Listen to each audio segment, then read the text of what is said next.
Have you So ever let's look wondered at the which data in country these folders. actually has the cheapest labor This in the clearly world? demonstrates You the might think progress it is we've made somewhere this in quarter. Southeast Asia, but the real answer will surprise you.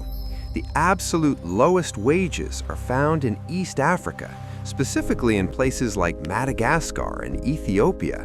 We are talking about monthly salaries for factory workers dropping below $60. That is a massive difference compared to traditional manufacturing hubs. But here's the wild part.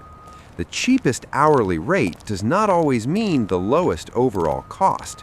Many companies chase rock-bottom wages, only to watch their savings completely vanish. Why? Because of hidden costs.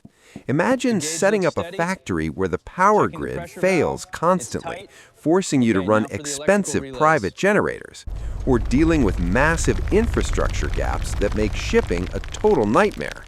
Plus, there's the productivity factor. A worker in a slightly more expensive market might be 3 times as fast due to better training and industrial support. Paying less per hour can actually mean paying way more for the finished product if defect rates skyrocket. When brands move production to ultra-low wage regions without local suppliers, they end up flying in raw materials, which triples their logistics So by budgets. focusing on these So key while metrics, East we Africa can might ensure have the sustainable lowest growth raw throughout the wages next on quarter. paper, Thank true you. cost effectiveness is a totally different game.